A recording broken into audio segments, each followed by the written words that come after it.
Hi hello welcome to జాట్ TV. Congress party Rahul Gandhi తీసుకొచ్చిన land acquisition act 2013కి విరుద్ధంగా యూపీలో బీజేపీ ప్రభుత్వం లాగా తెలంగాణ బుల్డోజర్ పాలన నడుస్తుందని సీఎం రేవంత్ రెడ్డి మీద మండిపడ్డారు డాక్టర్ దాస శ్రవణ్. సోమాజిగూడ ప్రెస్ క్లబ్లో తెలంగాణ బస్తీ joint action committee convener Gosula Srinivas ఆధ్వర్యంలో మూసీ తీరాన బస్తీ పోరాటం అంశంపై నిర్వహించిన రౌండ్ టేబుల్ సమావేశంలో బీఆర్ఎస్ ఎమ్మెల్సీ డాక్టర్ దాస శ్రవణ్ కుమార్ పాల్గొన్నారు. ఈ సందర్భంగా ఆయన మాట్లాడుతూ తెలంగాణలో కాంగ్రెస్ ప్రభుత్వం బస్తీ ప్రజలపై అమానుష చర్యలు చేపట్టి బుల్డోజర్ పాలన నడుపుతుందని తీవ్రంగా మండిపడ్డారు. బస్తీ ప్రజల ఇళ్లను చట్టపరమైన ప్రక్రియలు పాటించకుండా కూల్చివేయడం ప్రజాస్వామ్యానికి విరుద్ధమని ఆయన విమర్శించారు. మూసీ తీరాన బస్తీ పోరాటం అంశంపై రౌండ్ టేబుల్ కార్యక్రమాన్ని నిర్వహిస్తున్నటువంటి తెలంగాణ బస్తీ జాయింట్ యాక్షన్ కమిటీ నాయకులు సోదరులు గౌరవనీయులు గోసుల శ్రీనివాస్ యాదవ్ గారు, అదేవిధంగా ఈ సమావేశంలో ఉన్నటువంటి మేధావులు, ఉద్యమకారులు, అదేవిధంగా బస్తీ బాధితులు అందరికీ కూడా పేరు పేరున హృదయపూర్వకంగా నమస్కారం. ఇంతకుముందు పివి రావు గారు అన్నారు, మనం అందరం మాట్లాడుతున్న మాటలు విని ప్రభుత్వానికి కనువిప్పు కలగాలని చెప్పని అన్న కలలు అంటున్నాడు.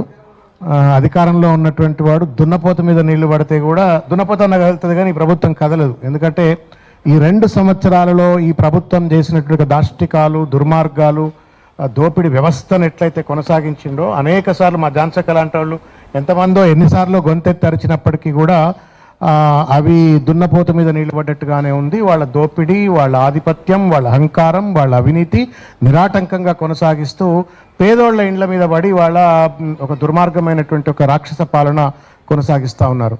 తివిరి ఇసుక నుండి తైలంబు తీయవచ్చు కానీ మూర్ఖుడి మనసు రంజింపజేయలేమని చెప్పని పేదోడి కళ్ళల్లో నీళ్ళు వస్తుంటే ఆ నీళ్లలో నుండి కూడా నేను కోటాను కోట్ల రూపాయలు సంపాదించుకొని నేను ప్యాలెస్లు కట్టుకోవాలనుకునేటోడు పాలకుడు కాదు, రాక్షసుడు.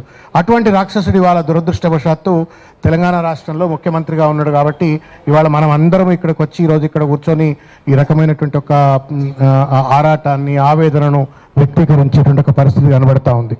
నేను నిన్న ఎక్కడనో కోత్వాల్ కూడా ఒక మీటింగ్లో రేవంత్ రెడ్డి గారు మాట్లాడుతున్నటువంటి ఒక స్పీచ్ క్లిప్ చూసిన. మీరు కూడా చూసినరా అక్క? నాకు తెలియదు, చూడ్రి. ఏమంటాడంటే, ప్రకాష్ గౌడ్ అనేట ఆయన ఎమ్మెల్యేగా గెలిచిండు, 2-3 సార్లు గెలిచిండు, 4 సార్లు గెలిచిండు అన్నాడు కదా. 4 సార్లు గెలిచిండు. ఎట్లా గెలిచిండో తెలుసా? ఇంకా అపార్ట్మెంట్ వాళ్ళ ఓట్లు కాదు, మొత్తం బస్తోళ్ళ ఓట్లతోటే గెలిచిండు అని చెప్పిండు. మరి గా మాత్రం ఇంగితం ఎందుకు ప్రదర్శిస్తలేవురా నాయన? వాళ్ళ ఓట్లతోటే ఎమ్మెల్యేలు గెలుస్తారు అని చెప్పని అన్నప్పుడు మరి ఓట్లు వేసిన వాళ్లకు అన్నం పెట్టిన చేతికి సున్నం పెట్టినట్టుగా వాళ్ళ ఇండ్లను ఎందుకు విధ్వంసం చేస్తా ఉన్నావు? ఆ బస్తీవాసుల జీవితాలలో ఎందుకు ఇవాళ వినాశనానికి పాల్పడుతున్నావు అని చెప్పని గల్లబట్టి వాళ్ళ రేవంత్ రెడ్డి గారిని, ప్రభుత్వాన్ని అడగవలసిన అవసరం ఉంది. ఏదో ఉట్టిగానే మాట్లాడడం కోసం, బస్తీవాసులను ఉబ్బియడం కోసం ఇష్టం వచ్చినట్టు మాట్లాడినటువంటి ఒక రేవంత్ రెడ్డి గారు ఆ ఔచిత్యము, ఆ విఘ్నత, వాళ్ళ వల్లనే మేము అధికారంకి వస్తాము అనేటువంటి ఒక విఘ్నత ఈ మూసీ పరివాహక ప్రాంతంలో దాదాపు 1,00,000 ఇండ్లను కూలుస్తున్నప్పుడు, దాంట్లో దాదాపు బస్తీవాసులే ఉన్నప్పుడు ఆ వాళ్ల పట్ల ఆ రకమైన ఆర్ద్రత, ప్రేమ, లేకపోతే ఆ కృతజ్ఞతాభావం రేవంత్ రెడ్డికి ఎందుకు మిస్ అయింది అంటే, వాళ్లకు డబ్బు మీద ఉన్నటువంటి ఒక మక్కువ, దోపిడీ మీద ఉన్నటువంటి ఒక మక్కువ ఇవాళ ప్రజల మీద లేదు అనేటువంటిది స్పష్టంగా ఈ ప్రభుత్వంకు ఉన్నటువంటి ఒక వైఖరి స్పష్టంగా కనబడతా ఉంది. ఇకపోతే నాకు అనిపించేది, ఎక్కడ చూసినా ఏమన్నాడు రేవంత్ రెడ్డి? నన్ను కోసుక తిన్నా పైసలు లేవన్నాడు. నన్ను ఓసుక తినరి, రిటైర్ అయిన వాళ్ళకు పైసలు లేవు, పెన్షన్లకు పైసలు లేవు, ఫీ రియంబర్స్మెంట్కు పైసలు లేవు, కాంట్రాక్టర్లకు డబ్బులు లేవు, రోడ్ల మీద గుంతలు పడితే వాటికి డబ్బులు లేవు, హాస్పిటల్ మందులకు డబ్బులు లేవు, దేనికి డబ్బులు లేవు. మింగ మెతుకు లేదు, మీసాలకు సంపెంగనోనా అని చెప్పని మూసీ నదిని మాత్రం శుద్ధి చేస్తా అని చెప్పని ఎన్నికల మేనిఫెస్టోలో చెప్పనట్టు అంశాన్ని ముందుకు పట్టుకొచ్చి వాళ్ళ గాంధీ విగ్రహం పేరు మీద అడ్డమైన డ్రామాలు చేస్తూ వాళ్ళ పేదల ఇండ్లు కూలుస్తూ ఉన్నాడు. ఇవాళ అంబేద్కర్ ఫాలోవర్స్ ఉన్నారు, చాలామంది అంబేద్కర్ను అభిమానించేటువంటి వాళ్ళంతా ఇక్కడ ఉన్నాం మనం. ఒక పక్కన గాంధీ విగ్రహం పెడతా అంటున్నాడు, మరో పక్కన 125 ఫీట్ల అంబేద్కర్ విగ్రహం ఉంటే దాన్ని మాత్రం తాళం వేసి బందీ చేసి పడేస్తారట. ఈయన జాతి పితలను, జాతికి ఔన్నత్యాన్ని తీసుకొచ్చిన పెద్ద మనుషులను గౌరవించేటువంటి ఔచిత్యము, మానవత్వము ఉన్నటువంటి ఒక వ్యక్తి రేవంత్ రెడ్డి అని చెప్పని మనం ఇవాళ ఆలోచించుకోవాల్సిన పరిస్థితి. మిత్రులారా, బహుశా దేశంలో కాంగ్రెస్ పార్టీ రాహుల్ గాంధీ పట్టుకొచ్చిన చట్టం, ఆర్టీఏ ల్యాండ్ అక్విజిషన్ యాక్ట్ 2013లో బట్టా పర్సోల్ అని చెప్పని ఉత్తరప్రదేశ్లో మాయావతి గారు బట్టా పర్సోల్ ప్రాంతంలో భూసేకరణ పరిశ్రమల కోసం చేపడుతుంటే రాత్రి దొంగపోయినట్టు రాహుల్ గాంధీ పోయి మోటార్ సైకిళ్ల మీద పోయి అక్కడ బాధితులతో మనం ఇవాళ ఎట్లయితే మూసి పరివాహక ప్రాంతంలో పోవాలంటే పోలీసుల కంచెలను దాటుకున్నట్లయితే పోతున్నామో ఆయన అట్లే పోయిండు. పోయి వచ్చిన తర్వాత స్వదస్తూరితో రాసినటువంటి ఒక చట్టం land acquisition act. Rahul Gandhi పార్టీలో ఉన్న రేవంత్ రెడ్డికి ల్యాండ్ ఎక్విజిషన్ యాక్ట్ మీద గౌరవం లేదు.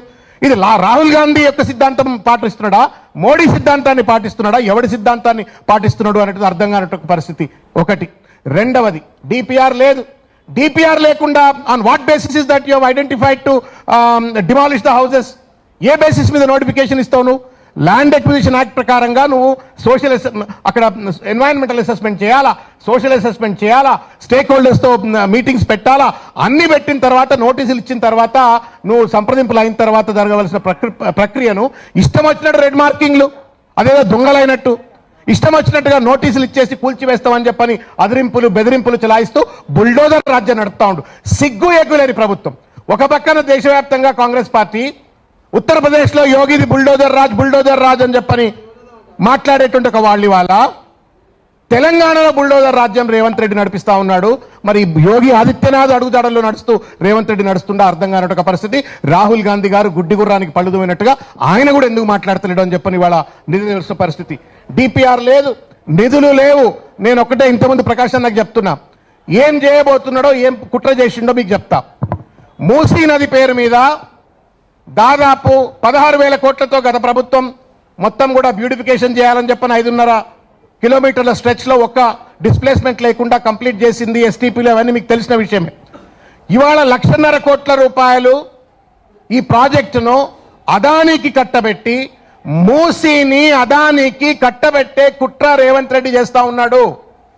ఈయన పోతే ఏమన్నాడు, చెప్పుల దొంగ అంటుండే ఎవడు లోన్లు ఇవ్వడు అన్నాడు కదా. ఎవడు లోన్లు ఇవ్వడు.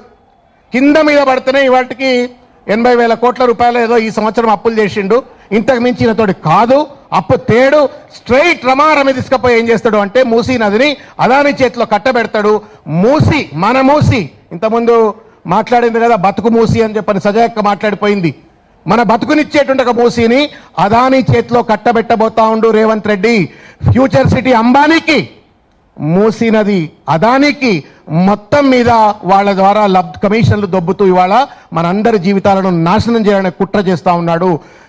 ఇంతకుముందు అన్నాడు ఏం చేస్తే బాగుంటుందని చెప్పని వెనక నుంచి ముళ్ళుగార పడుస్తున్నాడు. కరెక్టే, ఏం చేయాలంటే కర్రు కాల్చి వాత పెట్టాలా. మనిషికో మాట కొట్టుకోదేబ్బా. మనుషులు లెక్క లేరు కదా. ధైర్యం ఏంది చెప్పనా నిన్న రేవంత్ రెడ్డి దక్క? ధైర్యం ఏంది రేవంత్ రెడ్డిది అంటే, నేను ఇండ్లు కూల్చినా, బుల్డోజర్లు నడిపినా, కంపెన్సేషన్ ఇవ్వకపోయినా, ఏం చేయకపోయినా నాకే ఓట్లు గుద్దుతారని చెప్పని. ఎందుకు? బస్తీ వాసులు నేను ఎట్లా చెప్తే అట్లా ఆడతారు, నా ఓట్లు వేయించుకోగలుగుతా అన్నట్టు ఒక ధైర్యంతో 4 సార్లు గెలిచిండు, 5 సార్లు కూడా గెలుస్తాడు ప్రకాష్ గౌడ్ అని చెప్తుండు. కర్రుగా అక్కడే ఉన్నది, కాల్చి పెట్టవలసింది అక్కడనే. ఎప్పుడైతే మనము ఎన్నికలలో మన ఓటును వాడుకునేటప్పుడు ఈ రకంగా దోపిడీ వ్యవస్థను నడిపిస్తూ ఈ రకంగా మన పైన విధ్వంసం చేసినట్టుగా వాడికి కర్రు కాల్చి ఎన్నికల్లో వాత పెట్టకపోతే, ఎన్నికలు వేరు ఈ పోరాటాలు వేరు అంటే న్యాయం రాదు. నిరంతరం మనం ప్రెస్ క్లబ్లే పడి ఉంటాం. కాబట్టి సరి అయిన టైంలో సరి అయినటువంటి ఒక వాత పెట్టాల్సిన అవసరం ఉంది. ఇంతకుముందు వారు అన్నట్టుగా జాయింట్ యాక్షన్ కమిటీ పోరాటాలు అవన్నీ చేద్దాం. కానీ రానున్నటువంటి ఒక కాలంలో ఇటువంటి ఒక దొంగలకు అన్నారు కదా, మారోజు వీరన్న అన్నాడు, అందుకో రగుదు పందుకో ఈ దొంగల దరిమేట అందుకు అని చెప్పని.